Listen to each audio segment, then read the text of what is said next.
चुनावभन्दा अगाडि श्रमदान गरेको स्थल भनेको र जनसम्पर्कमा रहेर अगाडि बढेको ठाउँ भनेको मेरो क्षेत्र नम्बर 5 हो। म पुगेँ क्षेत्र नम्बर 10 मा। भन्ने नै हो भने जुन हाम्रो पार्टीको संरचना र उद्देश्य भन्दा बाहिरको कुरा हो। टुरिस्ट उम्मेदवार भन्ने सुन्नु भएको छ? एक हिसाबले म टुरिस्ट उम्मेदवार नै बनेको अवस्था थियो। तैपनि क्षेत्र नम्बर 10 का जनसमुदायले मलाई अँगाल्नु भयो। त्यसमा मलाई कतै कतै विरोधको कुराहरू त सुनिन्थ्यो, तर त्यसमा ठुलो कुराहरू निस्केन। तर जति आफ्नो ठाउँमा चाहिँ काम गर्न सजिलो हुन्थ्यो, टाढाको ठाउँमा चाहिँ काम गर्न त्यति सजिलो हुँदैन रहेछ। त्यो टुरिस्ट उम्मेदवारले भोग्नुपर्ने र त्यहाँको जनसमुदायले भोग्नुपर्ने चाहिँ समस्या हो। त्यो हुँदाखेरि के भयो त भन्दाखेरि मैले 5 नम्बरको जुन चाहिँ स्थानीयहरूलाई चाहिँ उता जाँदाखेरि यता मैले भावनात्मक रूपमा र उपस्थितिको रूपमा, भौतिक रूपमा, दुवै रूपमा मैले धोका दिनु परेको अवस्था हो। अब यो किन सिर्जना भयो भन्दाखेरि जुन हिसाबमा पार्टीले टिकट दिनुभयो मलाई, त्यसले सिर्जना भएको। अब यसले के भयो त भन्दाखेरि मैले जनसमुदायलाई अब फेरि फर्केर फकाउन अथवा उहाँहरूलाई चाहिँ कन्भिन्स गर्न नि गाह्रो। अनि यता हाम्रो सङ्गठनात्मक रूपमा चाहिँ रहेको हाम्रो जिम्मेवारी पदाधिकारीहरूमा जुन वास्तविक हर्कबादको जुन नीति छ, त्यो चाहिँ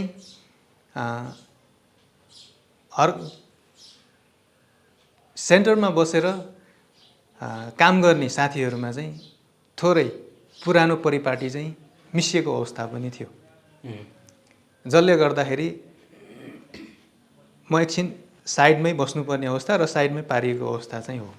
त्यही बचाउँछ कि बचाउँदैन भन्ने कुरा मलाई चाहिँ हेर्नु थियो, ताकि हाम्रो अध्यक्षले पनि बोध होस् कि यो मान्छे को हो, कस्तो मान्छे हो भन्ने कुरा चाहिँ उहाँले आफैले बोध होस् भन्ने कुरा जुन चाहिँ जागरण, हामी नयाँ पार्टी हो, अनुभवबाट सिक्नुपर्छ, त्यो अनुभव होस् भनेर भन्नको लागि मैले कुनै पनि विरोध नगरिकन आफूले त्यो ठाउँ छोडेर जहाँ चाहिँ खटाइयो त्यहाँ चाहिँ गएर मैले आफ्नो भूमिका निभाएँ इमान्दारीका साथ। अब त्यो अवस्थामा अब उहाँलाई अथवा टिमलाई बोध भयो, महसुस भयो भने त्यो कुरा छिट्टै व्यवहारमा लागू गरेर वास्तविक यो समयमा चाहिँ त्यो आफ्नो गल्ती भनौँ या आफ्नो भुल भनौँ त्यो सच्याउनुहुन्छ। त्यस्तो लागेन भने उहाँहरूले त्यही कुरा अगाडि बढाउनुहुन्छ। अगाडि बढाउँदाखेरि पनि हामीले त्यसमा चाहिँ कतिको समर्थन गरिराख्ने भन्ने कुरा हुन्छ। अब समर्थनको कुरा गर्दाखेरि अब हजुरले अघि भन्नुभयो, हरेक कुरामा आफ्नो पार्टीको भनेपछि समर्थन गर्नुपर्छ भन्ने त्यो मानसिकताबाट हामी चाहिँ छैनौँ है। त्यही भएर जुन ठाउँमा राम्रो काम भइरहेको छैन भन्नुको अर्थ आसेपासेलाई पोस्ने, आफ्नै कुरामा त ठिक, अनि त्यसपछि चलाखी गर्नुपर्ने, अरूलाई साइड लगाउनु पर्ने, यस्तो राजनीतिबाट जुन चाहिँ समाज गुज्रिएको छ त्यसलाई नै पोस्ने चाहिँ बाटो लिएर चाहिँ हाम्रो पार्टी अगाडि बढ्छ भने त्यसको विरोध बोलेर पनि हुन्छ, भौतिक रूपमा नि हुन्छ, मौन रूपमा नि हुन्छ। जुन अवस्था मेरो हजुरहरूले जुन उत्थान गर्नुभयो त्यो अवस्था भनेको मेरो मौन विरोध हो। पार्टीको भविष्यसँग जोडिएको मेरो मौन विरोध, देशको भविष्यसँग जोडिएको विषयमा मेरो मौन विरोध, जसले गर्दाखेरि यो अघिको कथासँग चाहिँ यो चाहिँ के भन्छ जोडिन सक्यो। त्यो सल्भ यदि भएन भने के हुने भयो त? लक्षण देखिने भयो। लक्षण देखिनु त्यसको लागि यदि लक्षण देख्दा देख्दा पनि सल्भ भएन भने के हुन्छ? चैट हुन्छ। अब लक्षण देखिसक्यो, मैले लक्षण देखेँ, देखाइदिएँ, देखाइ पनि सकेँ। त्यसको उपचार हामीले गर्नुपर्छ र बच्नुपर्छ र बाँच्नुपर्छ। त्यसको उपचार चाहिँ गर्नुपर्छ। त्यो चाहिँ केन्द्रमा सुन्नु पर्यो। केन्द्रमा मात्र होइन, जनस्तरदेखि केन्द्रसम्म त्यो कुरा सुन्नुपर्छ। किन भन्दाखेरि बाठोले चलाउने राजनीति भनेर जुन चाहिँ हामीले चाहिँ कथनीमा सुनेको कुरा, भोगेको कुराहरू, त्यसलाई चाहिँ उल्टाउनको लागि इमान्दार, सक्षम, सोझो र मेहनतीले चाहिँ काम गर्नुपर्छ र राजनीति गर्नुपर्छ भन्ने यदि सबैलाई लाग्छ भने यो कुरा तितो लागे पनि पचाउनै पर्छ। नमस्कार दर्शक, यहाँलाई स्वागत छ। आज हामीसँग कुरा गर्नको लागि श्रम संस्कृति पार्टीका केन्द्रीय सदस्य डाक्टर धनबहादुर श्रेष्ठ हुनुहुन्छ। डाक्टर साहब नमस्कार। हजुर नमस्ते। आराम हुनुहुन्छ हजुर? है, ठिक छ अहिलेसम्म। अब अहिले पछिल्लो समयको राजनीतिक तपाईँहरूको दलबाट लगभग 7 जना जानुभएको थियो, 1 जना उपसभामुख जानुभयो, अहिले 6 जना सांसद हुनुहुन्छ। हजुर। धमकेदार तरिकाले अहिले सदनमा आवाज उठाइराख्नु भएको छ। अवश्य पनि। र पार्टीहरूले पनि अब त्यहाँको नीति नाम, अब संसदीय नीति अनुसार कतिपय कुराहरूमा अलिकति प्लेरै रोलिङ गरिराखेको भनेर चाहिँ तपाईँको अध्यक्षले भनिराख्नु भएको छ। भनेदेखि समग्रमा हेर्दाखेरि अहिलेको राजनीति र अहिलेको यी बजेटका कुराहरू कसरी हेरिराख्नु भएको छ, मैले यहीँदेखि सुरु गरेँ। हजुर, जुन हिसाबमा हाम्रो त्यहाँ प्रस्तुति छ, उपस्थिति छ, त्यो देशभरिका हजुर जनताको प्रतिनिधित्व देखाएर र भएर गरिरहेको हामीले पाएका छौँ। र जुन कुराहरू उठाइरहेछन् हाम्रा प्रतिनिधिहरूले, त्यो कुराहरू अरूले उठाउन नसकेको अवस्थामा त्यो धेरै हाइलाइट भएको चाहिँ हो। र जुन उठाउनु पर्ने र सरकारलाई आफ्नो लगाममा, आफ्नो दिशामा कटिबद्ध राख्नको लागि त्यो प्रकारको उपस्थिति चाहिँ एकदम दमदार उपस्थिति भन्नुभयो, त्यो चाहिँ आवश्यक नै देखिन्छ।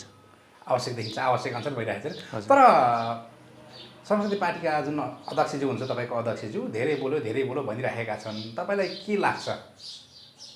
हुन त अब आफ्नो पार्टीको नेता, आफ्नो पार्टीको जति पनि सदस्यहरूले त अब बोले पनि, राम्रो बोले पनि, नराम्रो बोले पनि नेपालको उसमा हेर्ने हो भनेदेखि त राम्रै भन्ने चलन छ। तपाईँ स्पष्ट बोल्ने व्यक्ति हुनुहुन्छ। अवश्य पनि। हामी न दायाँबाट न बायाँबाट, माथिबाट हेर्नुपर्छ भन्ने मान्यता छ। त्यो गऱ्यो भने त्यहाँ राम्रो कुरा पनि देखिन्छ, नराम्रो कुरा पनि देखिन्छ। त्यसलाई अद्वैत भनिन्छ। हजुर। जुन हिसाबमा धेरै बोल्यो भन्ने कुरा छ, अब बोल्नुपर्ने कुरा त बोल्नै पर्यो। बोलेपछि मात्र के भइरहेछ भन्ने कुरा सबैले थाहा पाउने हो। बोल्दै नबोलिकन थाहा पाउँदैन।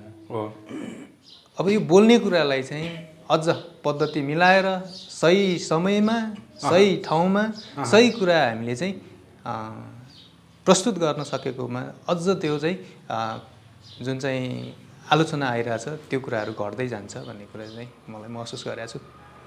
त्यो कुरा महसुस गर्नुभएको छ। अब अहिले पछिल्लो समयको यो बजेटको कुरा गर्दाखेरि कसरी हेर्नुभएको छ? बजेट स्वास्थ्यमा पनि कर लाग्यो, शिक्षामा पनि कर लाग्यो भन्ने कुराहरू भइराखेको छ। जुन अब सामुदायिक विद्यालयमा शुद्ध त्यहाँनिरको चाहिँ कर लागेको अवस्था छ। त्यहाँनिर होला र सामुदायिकमा नहोला, प्राइभेटमा मात्र होला। जुन हिसाबमा संस्थागत विद्यालय भनेको प्राइभेट विद्यालय हो। सामुदायिक विद्यालय सरकारी बजेटबाट चल्ने भयो, त्यसमा कर लगाएर त के आफैलाई कर लगाउँदैन होला। संस्थागत विद्यालयमा जुन चाहिँ प्राइभेट हिसाबमा चलाइरहेछ तिनीहरूमा चाहिँ लगाएको देखिन्छ। र स्वास्थ्यमा पनि प्राइभेट संस्थाहरूमा चाहिँ लगाएको देखिन्छ। यो हिसाबमा हेर्दाखेरि मेरो फरक ढङ्गको विचार छ। प्राइभेट स्कुलमा पनि आयकर लगाइएको छ, त्यसमा पनि जति पनि मुनाफा हुन्छ हो त्यसमा। अरे सामुदायिक विद्यालयमा पनि भनेको छ। जुन हिसाबमा यो जुन बजेट कर लगाएको नीति छ नि, कसलाई कति असर पर्छ के पर्छ भन्दा पनि जनस्तरमा यसले चाहिँ कस्तो प्रभाव पार्छ भन्ने कुरा हो।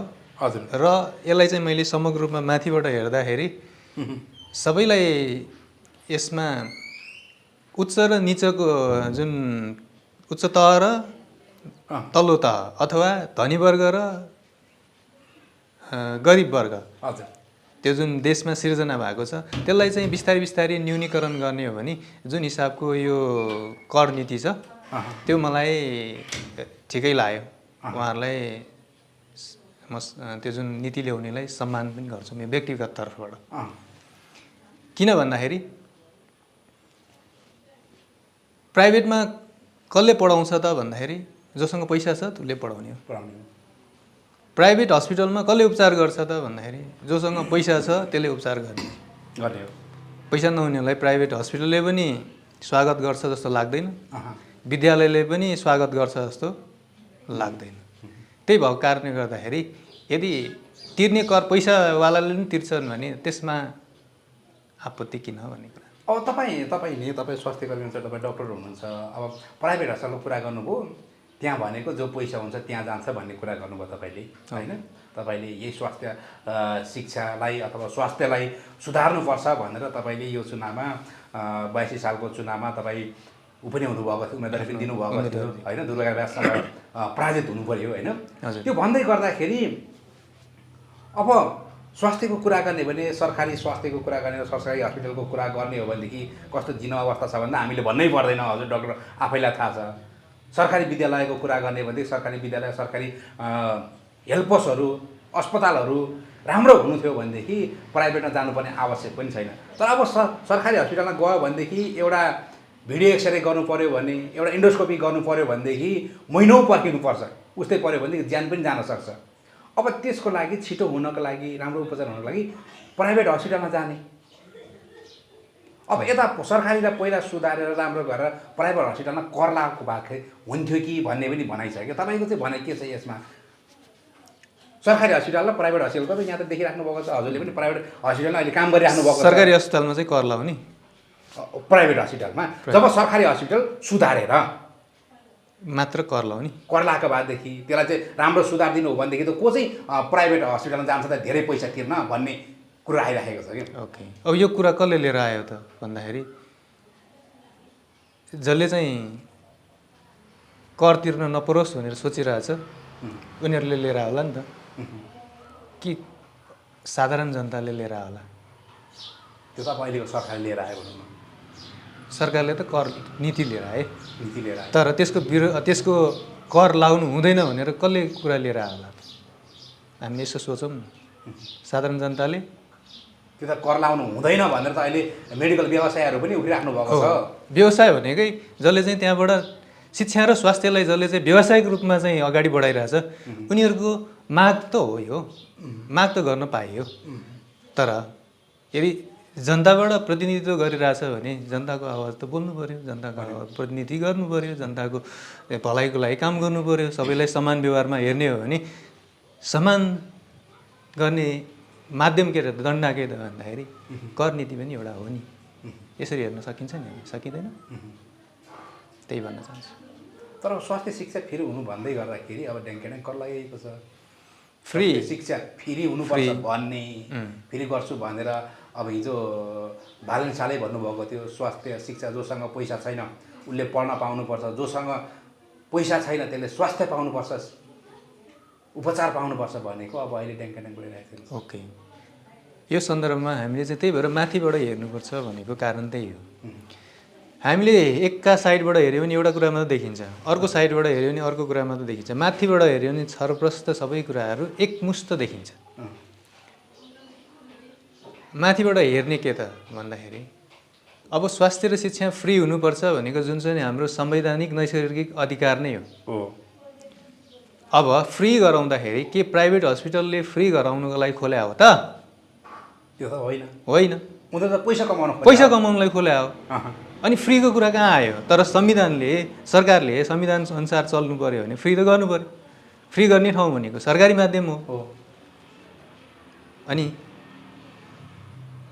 जुन हिसाबमा सरकार अगाडि बढिरहेको छ पहिला पनि नीतिअनुसार त राम्ररी अगाडि गइरहेछ तर समस्या कहाँनिर भइदियो भन्दाखेरि भ्रष्टाचारले समस्या ल्याइदिया हो नि त बजेट कति खनिएको छ होला बजेट त वर्षेनी बजेट त स्वास्थ्य शिक्षामा त गइरहेको छ नि गइरहेछ त्यो जसले चाहिँ त्यो बोकेर गयो तिनीहरूले त्यसलाई चाहिँ चुहायो भनौँ या लुकायो भनौँ या कहीँ पोखायो भनौँ या ठाउँसम्म नपुर्याएको कारणले गर्दाखेरि अभाव सिर्जना भएको हो नि शिक्षा र स्वास्थ्यमा भन्नुको अर्थ के हो त भन्दाखेरि कसरी भइरहेछ त उदाहरण लिउँ टोखाको चण्डेश्वरी अस्पताल त्यहाँको लागि वर्षेनी बजेट खनिन्छ स्वास्थ्य कर्मीको लागि बजेट स्रोत साधनको लागि बजेट अरू विभिन्न शीर्षकमा बजेट तालिमहरूको सबै बजेटहरू हुन्छ अब त्यो बजेट कहाँ कसरी युज भइरहेछ त भन्दाखेरि या त आसेपासे कागजी रूपमा अब औषधि यो 82-83 को जुन बजेटले औषधि किन्नुपर्ने थियो सुन्नमा आइरहेछ अहिले यो आर्थिक वर्षको अन्तिमतिर चाहिँ किन्ने योजना छ अब यो आर्थिक वर्षको अन्तिमतिर किनेर यो 1 महिनामा त्यो औषधि किनेर अनि अर्को वर्षको बजेटले चाहिँ के गर्ने अथवा त्यो अर्को वर्षले किन्ने हो भने यो 1 महिनाको लागि उनीहरूले त्यो औषधि साँच्चैकै किने हुन्छ कि कागजमा मात्र किने हुन्छ यस्तो अवस्था भएर चाहिँ सरकारी अस्पताल माथि आउन नसकेको र त्यो हुनुमा पनि प्राइभेट हस्पिटलहरूको पनि त्यतिकै भूमिका छ किन भन्दाखेरि टाउके हाकिमहरूलाई चाहिँ प्रभावमा पारेर त्यो अस्पताललाई चाहिँ त्यसको गुणस्तर सेवा गुणस्तरलाई कमजोर बनाउन पायो भने बिरामी कहाँ जानु त अर्को विकल्प छिटो सेवा पाउनको लागि प्राइभेटमा जानु पर्यो यो कुराहरू हामीले माथिबाट देख्छौँ कि देख्दैन माथिबाट हेऱ्यौँ भने देखिन्छ तर साइडबाट हेऱ्यौँ भने देखिँदैन जबसम्म हामी आफ्नो स्वास्थ्य र शिक्षामा आफैलाई पुरै सम्पूर्ण ज्ञान हुँदैन त्यसबाट सजग हुँदैन यसले एउटाले अर्कोलाई आरोप गर्दाखेरि हो कि जस्तो लाग्ने त्यो रोग हामीसँग कहिले पनि हट्दैन त्यो भएको त्यही हो मैले जुन हिसाबमा करको कुरा गरेँ त्यो अहिले जायज छ किनकि यदि स्वास्थ्य र शिक्षा प्राइभेटले पैसा कमाउनुको लागि खोलेको होइन भने फ्री गरेर देखाओस् नि त फ्री गर्ने माध्यम आफूलाई चाहिँ सरकारसँग ढालेर काम गरोस् नि त सक्छन् सक्दैनन् अनि के को कुरा हान्थ्यो अब अहिले तपाईँहरूको पार्टीको सङ्गठन विस्तार कहाँसम्म पुगिरहेको छ कसरी अगाडि बढिराख्नु भएको छ अहिले श्रमदान पनि धेरै खच्किएको जस्तो देखिन्छ नि के लाग्छ यहाँलाई हो पहिलाको जस्तो जुन यो चुनाव हुन्थ्यो चुनावको अगाडि जस्तो यो अहिले श्रमदानहरू भइरहेको छैन त्यस्तो माहौल पनि छैन कि अब श्रमदान गर्नलाई सेलाको हो त अर्को साम्पाङ जुन श्रम संस्कृति पार्टीले 6 जना सांसदहरू सदनमा छिराउन साथै श्रमदान सेलाको हो त कि त्यही पुऱ्याउनु मात्रै थियो किन चाहिँ पछाडि परे जस्तो लाग्छ तपाईँ एउटा केन्द्रीय सदस्य हुनुहुन्छ आफ्नो व्यक्तिगत हिसाबले हेर्दाखेरि आफ्नो ठाउँबाट जे गरिरहनु पर्ने हो त्यो त हामीले गरेकै छौँ मेरो तर्फबाट भइ नै रहेछ तपाईँले आज भर्खरै देख्नुभयो यो वरिपरिको वातावरण श्रम नगरिकन बनेको त होइन होला अनि त्यो फेरि त्यो के पाउँछ पैसा पाउँछ भनेर गरेको त होइन त्यही भएर त्यो के हो त 100% श्रमदान नै हो जहाँबाट पानी हावा बाटो अनि त्यसपछि यहाँको बाटोको छेउछाउको हरियाली त्यसलाई मेन्टेन गर्नको लागि श्रम त्यसमा पनि केही पनि नपाउने भएपछि त्यो दान भयो श्रमदान बिना त त्यो सम्भव भएको होइन त्यसले गर्दाखेरि आफ्नो तर्फबाट गर्नुपर्ने त गरिरहेको छौँ अब कुरा रह्यो नेतृत्वको कुरा अरूलाई चाहिँ साथीभाइलाई छरछिमेकलाई त्यसमा चाहिँ आबद्ध गराउने कुरा आबद्ध गराउने कुरामा चाहिँ कहिलेकाहीँ के हुन्छ त भन्दाखेरि मन हो हैन मनको कुरा हो मन कहिले मिल्न सक्छ कहिले नमिल्न सक्छ मन लाग्यो जोडिन्छ मन लागेन नजोडिन सक्छ अहिलेको अवस्था के हो त भन्दाखेरि जुन हिसाबमा हामी चाहिँ चुनाव रफ्तारमा आफ्नो चुनावमा भाग लिनु पर्यो नि त, पार्टी खोलेको 3 महिनाभित्र हामीले चाहिँ भाग लिनु पर्यो। त्यतिखेर मेरो सवालमा चाहिँ त्यो 3 महिनाभित्र जुन चाहिँ होमवर्क मद्वारा भयो त्यसबाट म चाहिँ के भएको हो भन्दाखेरि खासमा धेरै त्यसमा चाहिँ सम्पूर्ण स्रोत साधनदेखि आफ्नो समय सबै कुराहरू त्यसमा खर्चेको अवस्था हो, जसले गर्दाखेरि एउटा समय म डक्टर जस्तो मान्छेलाई पनि के आयो भन्दाखेरि गोजी चाहिँ खाली भएको अवस्था आयो क्या। अब गोजी खाली भइसकेपछि अगाडि कसरी बढ्ने त हजुर? हामीले जुन खर्चे अनुसारले जनताले हामीलाई फेरि त्यो बेलामा म आफै भन्ने हो भने विश्वास गरेर जिताएको अवस्था पनि छैन होइन, जिताएर हामीले फेरि भ्रष्टाचार गरेर कमाउने अवस्था पनि होइन। यदि जिताएको भए जसरी पनि अगाडि गइरहनु पर्ने हुन्थ्यो, समर्थकहरू पनि त्यही अनुसारले लागिरहेको हुन्थ्यो, जसले गर्दा सजिलो हुन्थ्यो। अब जित्न नसकिसकेपछि के भयो त भन्दाखेरि सबै कुराबाट चाहिँ त्यो नतिजा चाहिँ यो एक्लिने नतिजा चाहिँ हुने रहेछ। यो प्राकृतिक नियम नै हो, सफलतामा सबै हाई हाई, असफलतामा कोही न कोही भन्ने हुन्छ नि। अब त्यो अवस्था त हो, तर हाम्रो पार्टीगत रूपमा भन्यो भने हजुरले भन्नु जस्तै 7वटा सिट त हामीले पायौँ। त्यो 7वटा सिटले आफ्नो संसदमा जुन भूमिका खेल्नुपर्ने खेलि नै रहनु भएको छ। तर बाँकी कुरा रह्यो श्रमदानको।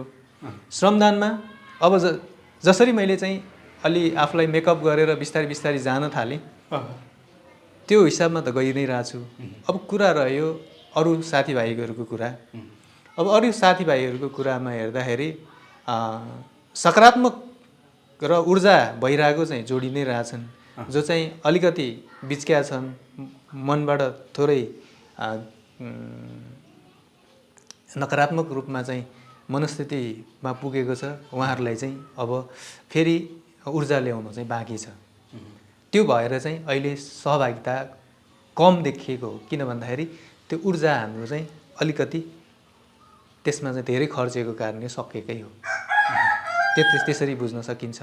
अर्को कुरा चाहिँ सङ्गठन विस्तारको कुराहरू भयो, हजुरले भन्नुभयो। सङ्गठनको विस्तारको कुरामा चाहिँ त्यसमा चाहिँ हाम्रो थोरै कमजोरी छ। हामीले ठाउँ-ठाउँबाट जहाँको बासिन्दा हो त्यहीँकै बासिन्दालाई चाहिँ जोडेर सङ्गठन निर्माणमा चाहिँ लाग्नुपर्ने देखिन्छ। गर्नु पनि पर्छ। त्यो गरिएन भने हामीले विगतको चुनावमा जुन चाहिँ अवस्था हामीले भोग्नु पर्यो त्योभन्दा नि नराम्रो अवस्था हामीले भोग्नुपर्ने हुन्छ। त तपाईँले नि अलिक एकदम मिठो तरिकाले भन्नुभयो अघि नै, म पनि अलिकति पछाडि किन रहनु पर्यो, कसरी रहनु पर्यो। अलिकति नेता भइसकेपछि स्वच्छ र इमान्दारिता नेतृत्व गर्ने कार्य गर्नेहरूको भनाइ नै छ।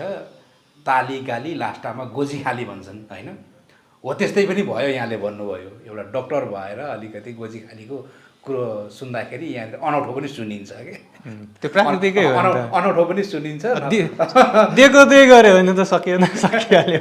एउटा डक्टर पढ्नलाई लगभग करोडौँ लाग्छ, करोडौँ फसाएर पढ्न सक्ने मान्छे एउटा चुनावमा उठ्दाखेरि नै गोजी खाली भयो भन्दाखेरि अलिकति अस्वाभाविक पनि सुनिएला होइन। त्यो यथार्थ हुन पनि सक्छ। यथार्थ जुन कुरा हामीले यथार्थ बोल्न नसकेको कारणले गर्दा, त्यो बोल्न नचाहेको कारणले गर्दाखेरि हामी चाहिँ मानसिक रूपमा ग्रसित भइरहेको अवस्था हो। नेपाली समाज हेर्दाखेरि हामीले जे छ त्यसलाई चाहिँ बरु पस्किने तरिका फरक हुन्छ, तर पस्किनु चाहिँ पर्छ यथार्थ कुराहरू। यो तर नि यो भन्दै गर्दाखेरि नि तपाईँ डक्टर हुनुहुन्छ, तपाईँको लिङ्क त ठुल्ठुलोहरूसँग हुनसक्छ, ठुल्ठुलो हस्पिटलहरूसँग हुनसक्छ, ठुल्ठुलो व्यवसायहरूसँग तपाईँको त लिङ्क हुन्छ एउटा डक्टर जस्तो मान्छेको होइन।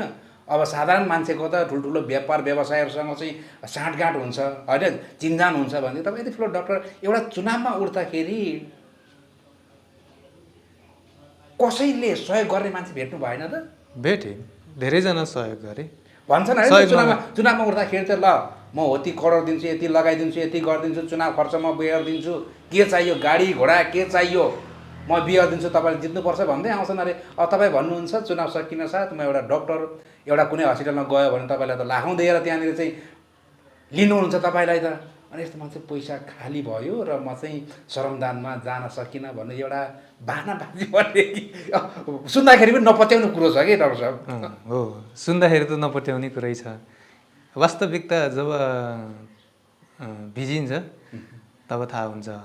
मान्छे यो जुन नेपाली समाजमा चुनावपछि जितेकाहरूले किन बजेटलाई सही सदुपयोग गर्न सकेन, आसेपासे किन पोसेर बस्नु पर्यो भन्दाखेरि त्यो चुनावमा खर्च भएको खर्चलाई चाहिँ उठाउनको लागि जुन कदमहरू चालियो त्यसले गर्दाखेरि अहिले नेपाली समाजले भोग्नु परेको व्यथा हो नि त। अनि गाडी घोडा अनि यति करोडको सहयोग, त्यस्तो सहयोग लिने न हाम्रो पार्टी पर्यो न म परेँ। अहिले त्यो भन्दाखेरि मान्छेले पत्याउँदैन नि। फेरि तपाईँहरूको पार्टीले त क्युआर पार्टी भनेको छ, करोडौँको करोड पैसा आउँछ भन्छन्। यदि स्वैच्छिक रूपमा सहयोग गर्नुभयो भने अब करोडमा एकैचोटि एकैजनाले करोड त दिँदैनन्। करोडजनाले एक रुपियाँ गर्यो दियो भने त करोड त भयो त। अनि त्यसलाईमा कुन आपत्तिको कुरा भयो त, त्यो कुन नौलो कुरा भयो त, जायज कुरा।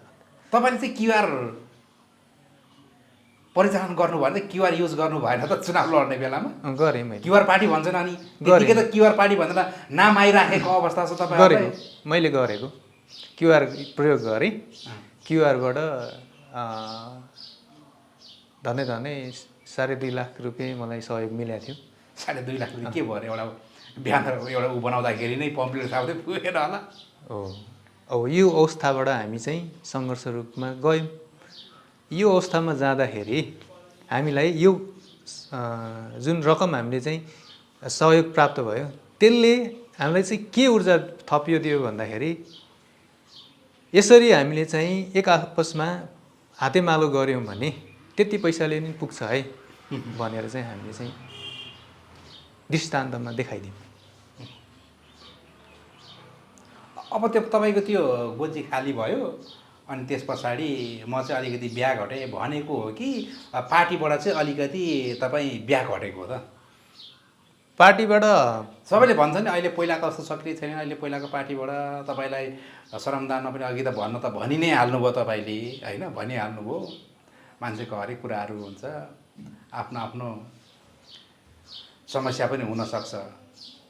तर अब स्थानीय चुनाव आउँदैछ, अब स्थानीय तह बनाउनको लागिलाई एउटा श्रमले देश बनाउनुपर्छ, श्रम गरेर देश बनाउनुपर्छ, श्रमदान गरेरै देशलाई अगाडि बढाउनुपर्छ, विकास गर्नुपर्छ भनेर लाग्ने मान्छे अब यता स्थानीय तहको चुनाव आउँदै गर्दाखेरि सेलाइराख्नु भएको अवस्था छ।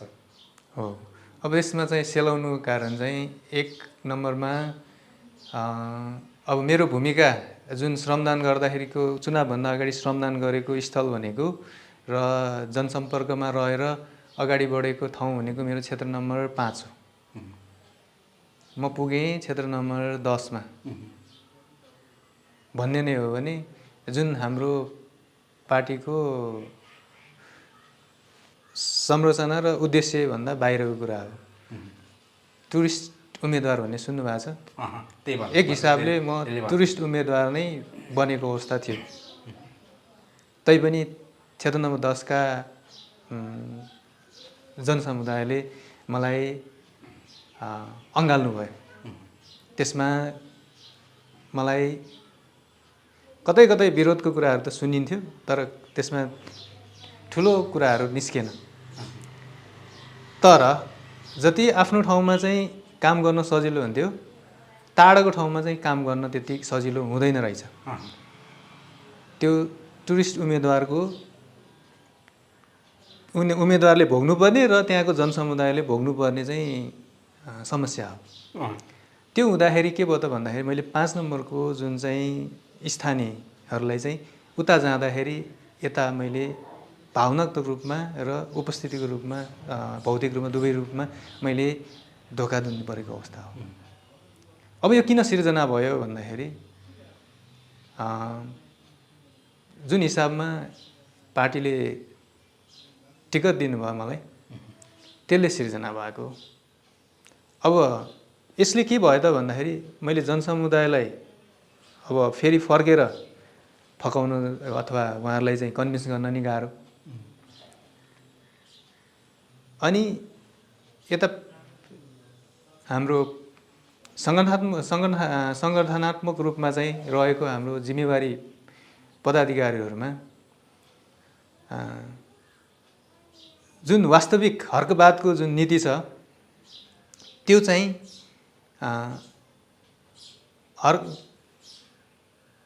सेन्टरमा बसेर काम गर्ने साथीहरूमा चाहिँ थोरै पुरानो परिपाटी चाहिँ मिसिएको अवस्था पनि थियो, जसले गर्दाखेरि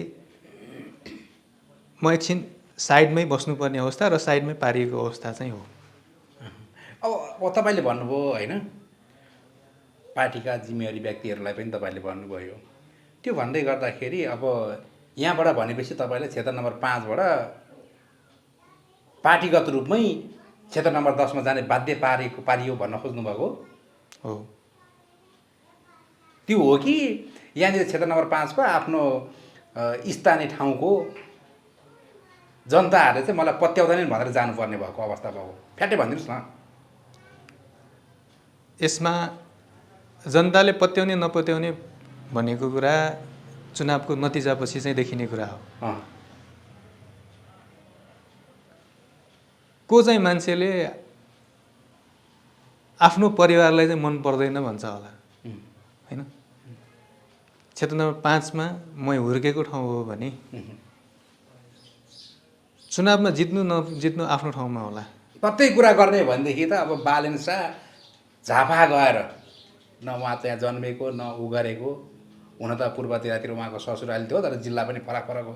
उहाँनिर गएर देशकै सबैभन्दा अत्याधिक मत लिएर जित्नुभयो फेरि। अवश्य पनि त्यो पनि भन्न मिल्दैन। अब यसमा धेरै फ्याक्टरहरू हुन्छन्। उहाँ भनेको एउटा देशव्यापी रूपमा प्रख्यात व्यक्तित्व हुनुहुन्थ्यो। काठमाडौँ महानगरपालिकाको मेयर भएर झन्डै 5 वर्ष चलाइसकेको व्यक्ति, जसले चाहिँ सामाजिक सञ्जालमा व्यापक रूपमा उहाँ फैलिसकेको अवस्था।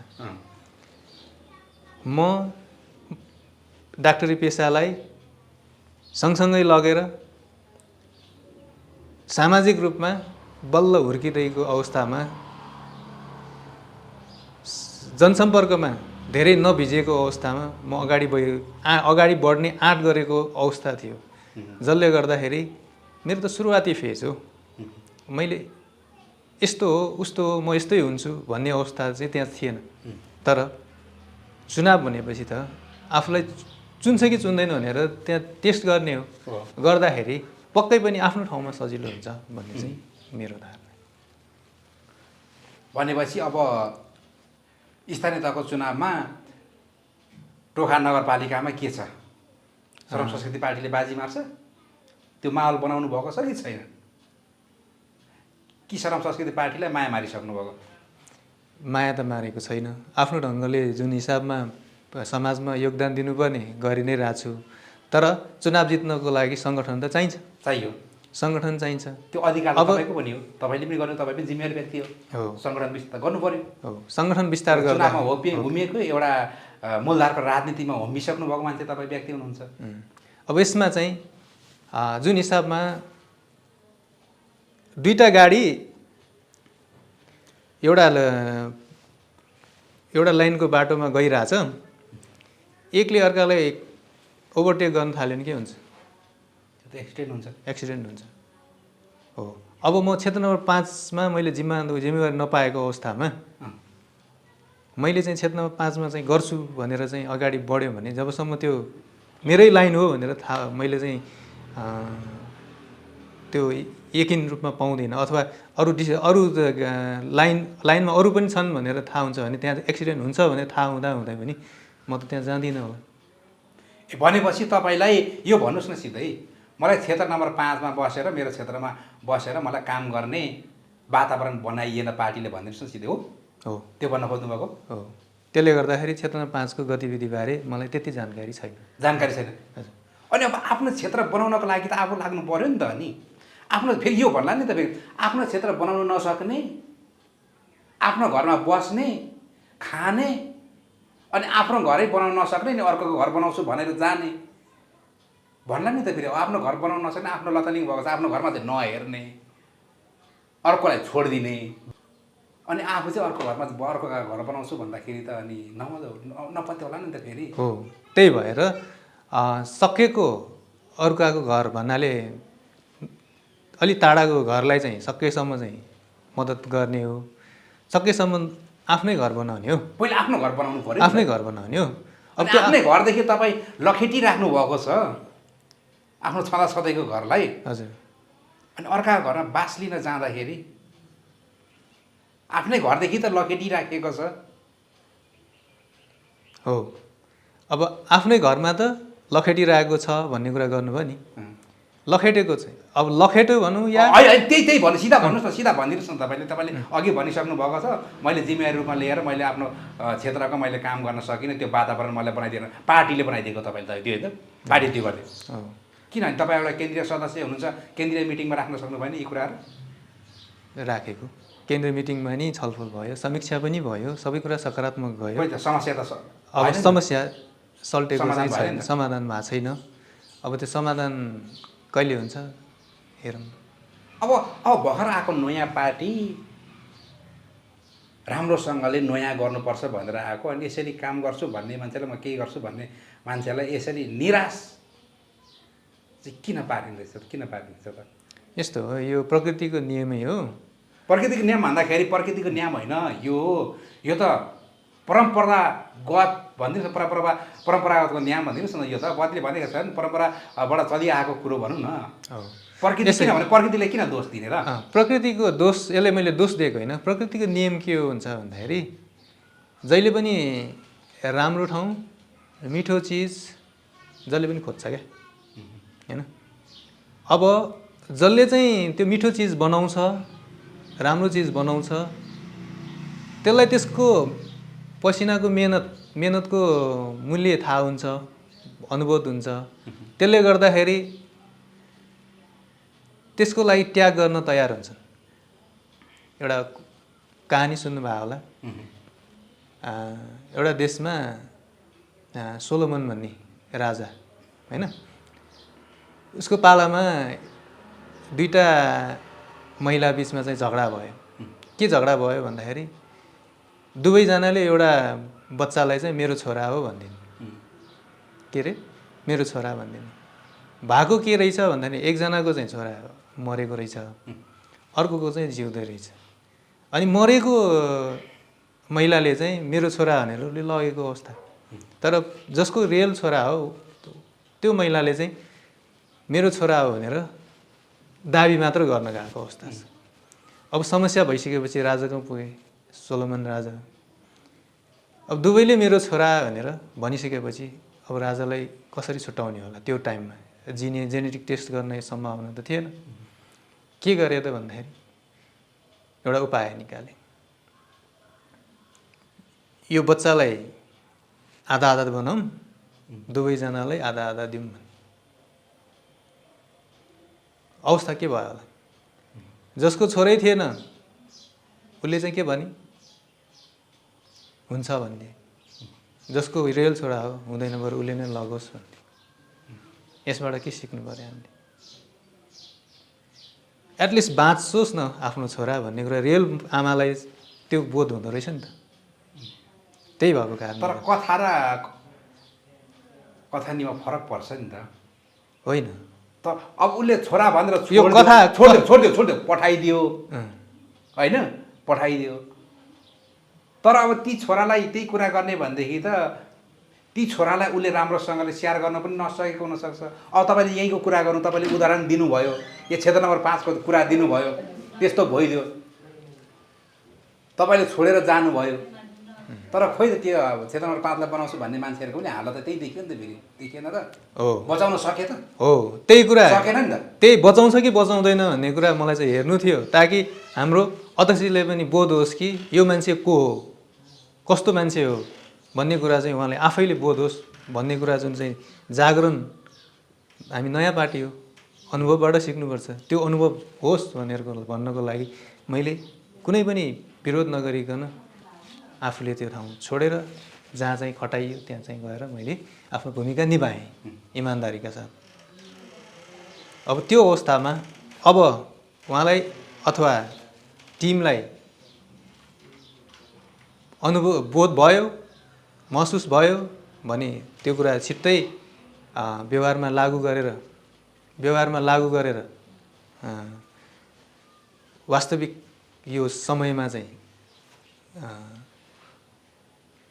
त्यो आफ्नो गल्ती भनौँ या आफ्नो भुल भनौँ त्यो सच्याउनुहुन्छ। त्यस्तो लागेन भने उहाँहरूले त्यही कुरा अगाडि बढाउनुहुन्छ। अगाडि बढाउँदाखेरि पनि हामीले त्यसमा चाहिँ कतिको समर्थन गरिराख्ने भन्ने कुरा हुन्छ। अब समर्थनको कुरा गर्दाखेरि अब हजुरले अघि भन्नुभयो हरेक कुरामा आफ्नो पार्टीको भनेपछि समर्थन गर्नुपर्छ भन्ने त्यो मानसिकताबाट हामी चाहिँ छैनौँ है। त्यही भएर जुन ठाउँमा राम्रो काम भइरहेको छैन भन्नुको अर्थ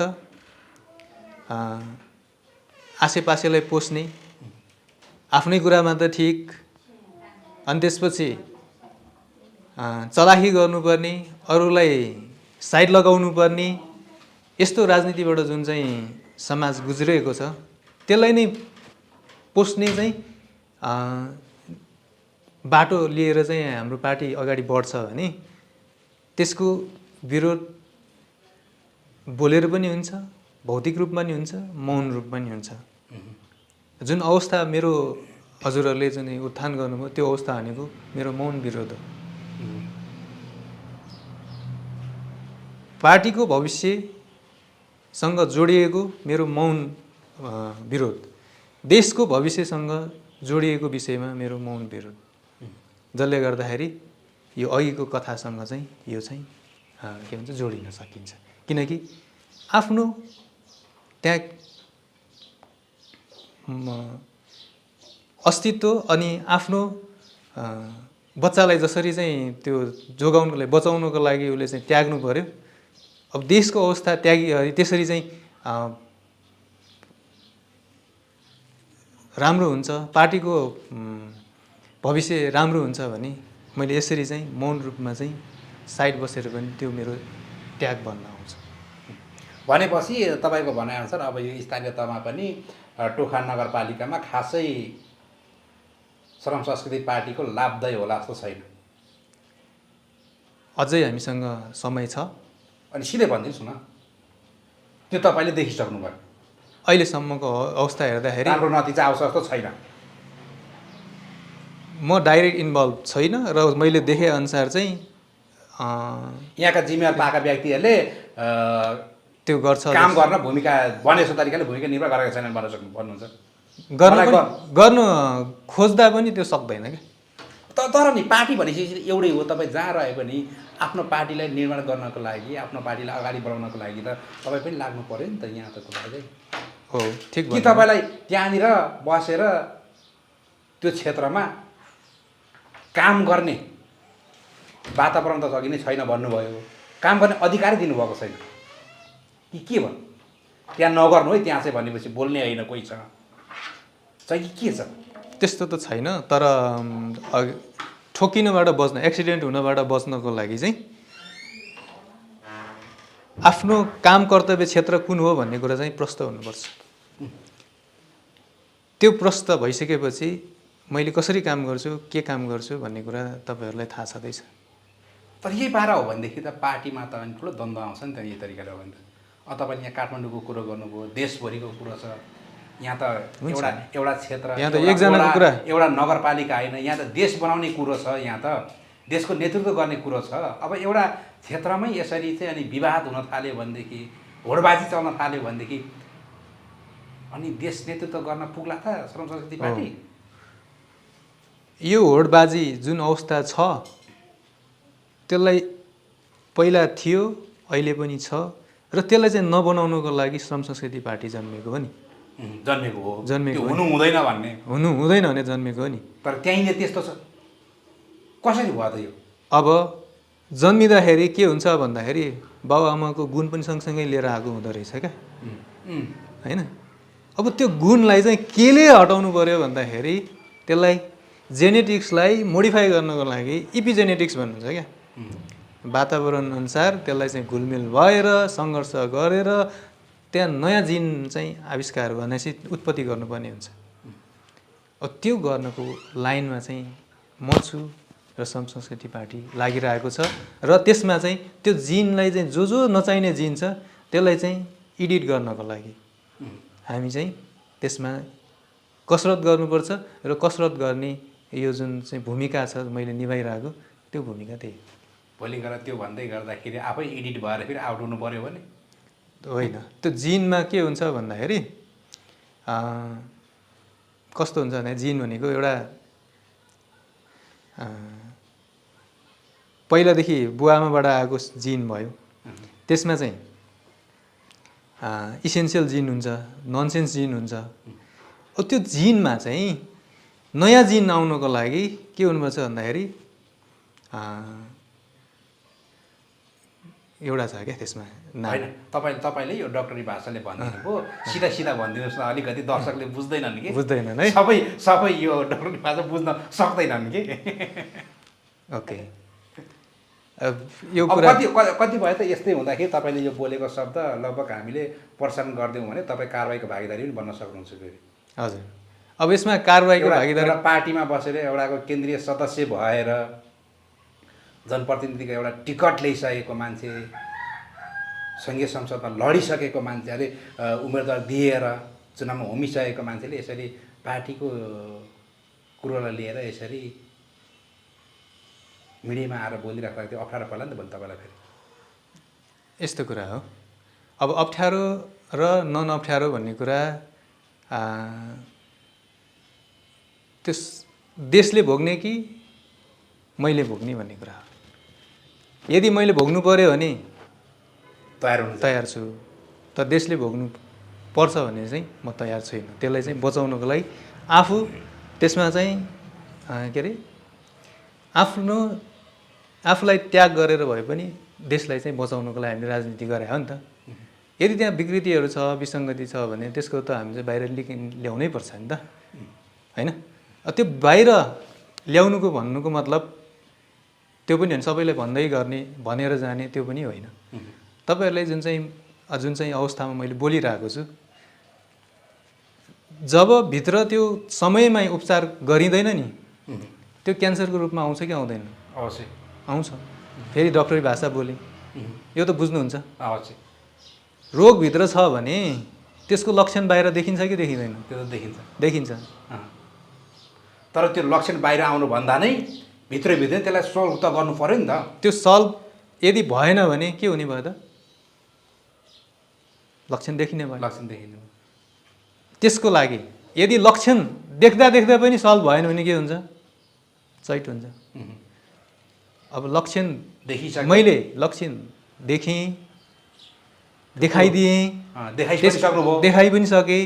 त्यसको उपचार हामीले गर्नुपर्छ र बच्नुपर्छ र बाँच्नुपर्छ। त्यसको उपचार चाहिँ गर्नुपर्छ।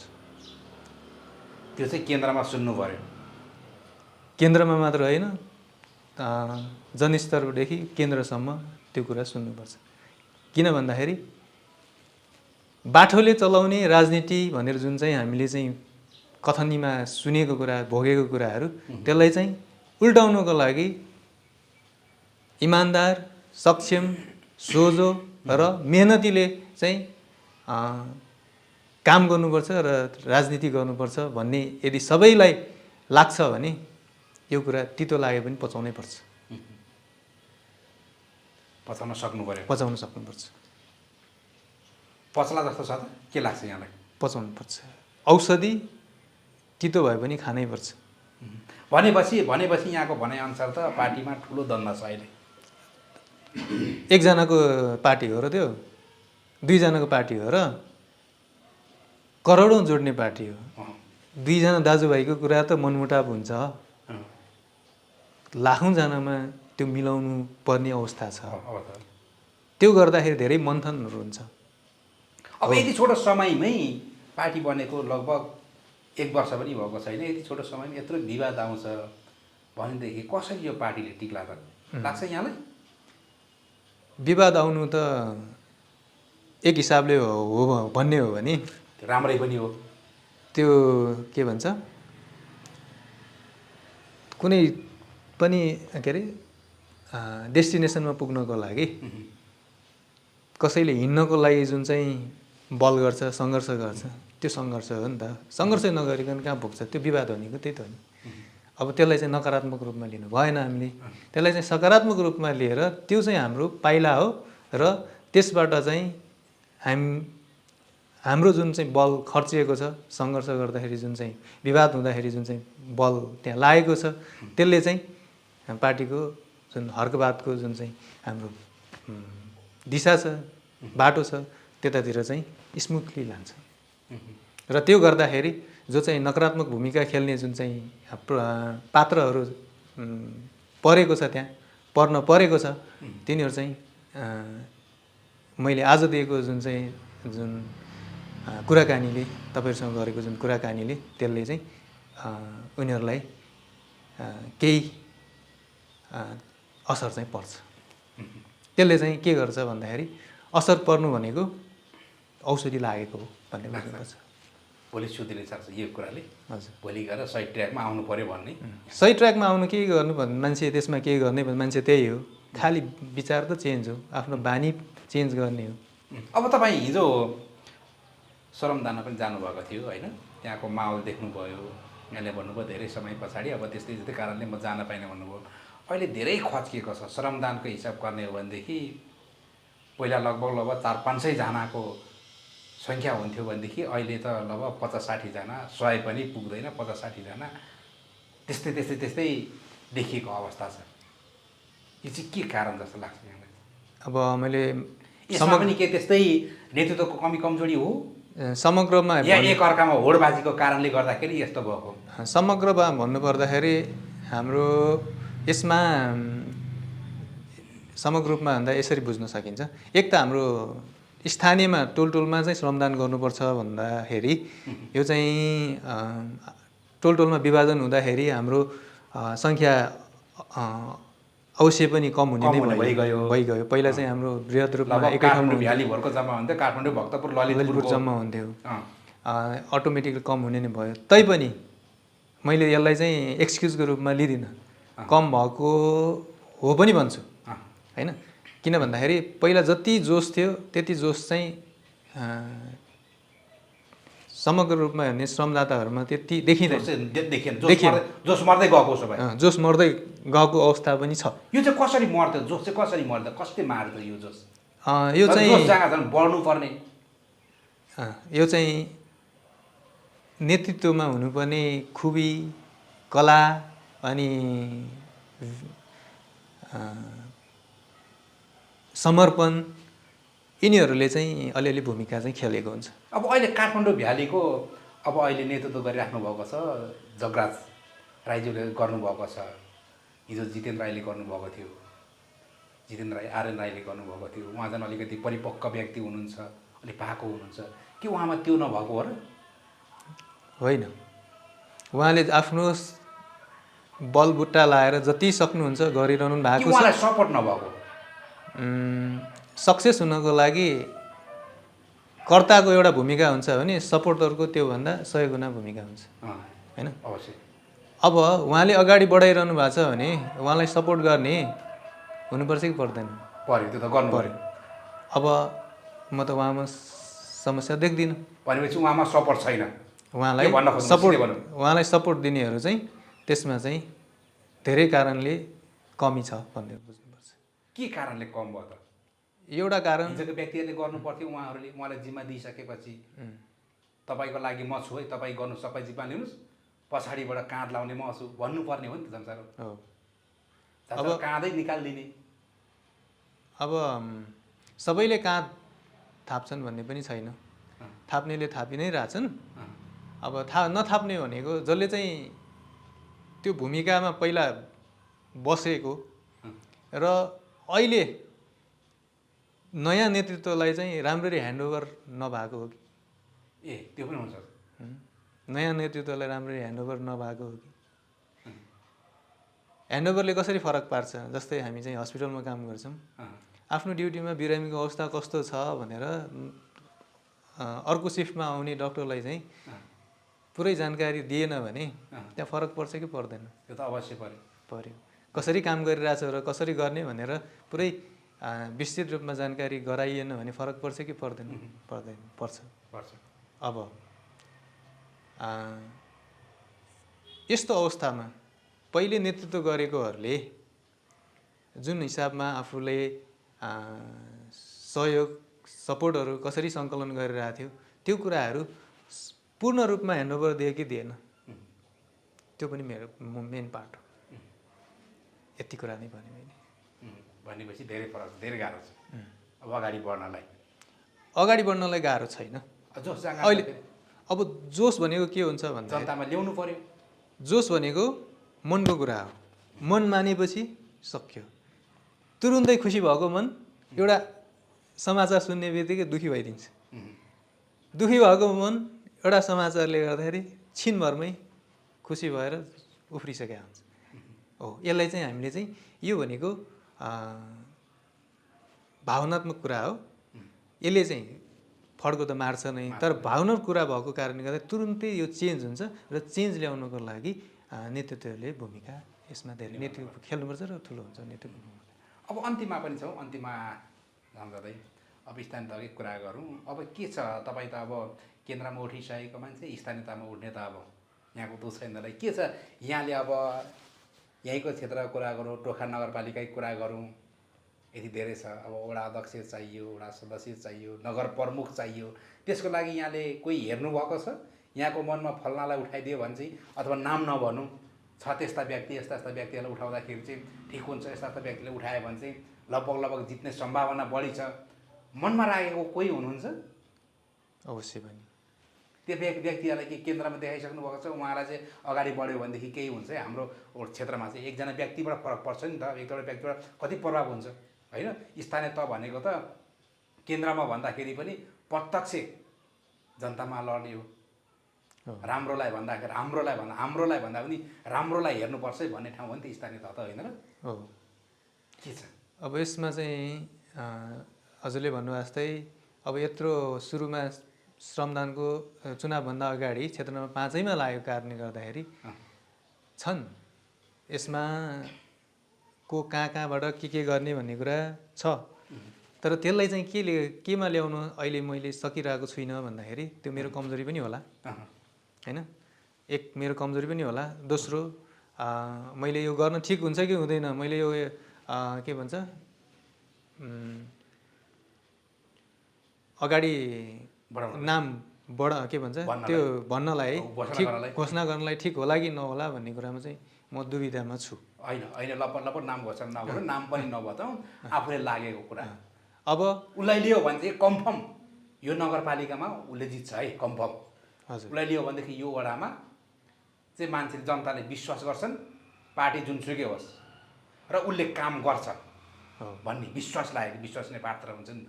छन्। यत्रो वर्षदेखि तपाईँ यहीँनिर हुर्किनु भएको, यहीँ खेल्नु भएको, पुर्खाउँदेखि बसेको होइन, हेरेको हुन्छ नि त। अब यो सवालमा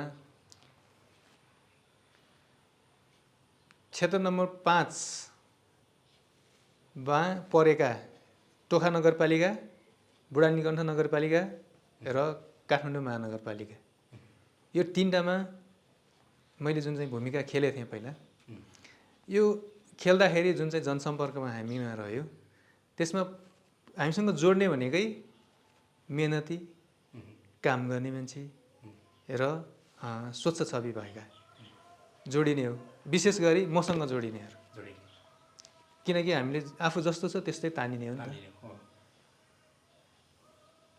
अब कुरा रह्यो म यो अगाडि ल्याउनुभन्दा अगाडि जसलाई चाहिँ मैले चाहिँ अब घोषणा गर्छु अथवा यो मान्छे यस्तो भनेर चाहिँ संलग्न गराउँछु, तिनीहरूलाई चाहिँ कुनै पनि हिसाबमा मैले भोगेको जुन चाहिँ व्यथा छ, एक ठाउँमा चाहिँ आफूले चाहिँ काम गरेर अर्को ठाउँमा जानुपर्ने जुन अवस्था सिर्जना भएको थियो, त्यो अवस्था उनीहरूमा नआओस् अथवा त्यस्तो खालको गतिविधिले उनीहरू चाहिँ पीडित नहोस् भन्नको लागि त्यो कन्फर्मेसन जब मैले चाहिँ त्यो माहौल बनाउन सक्छु तब नै म चाहिँ यो कुरा अगाडि पनि बढाउँछु, घोषणा पनि गर्छु र समेटेर सबैजना हामी अगाडि बढ्छौँ। हुन्छ, यहाँको महत्त्वपूर्ण समयको लागि यहाँलाई धेरै धेरै धन्यवाद छ। धन्यवाद।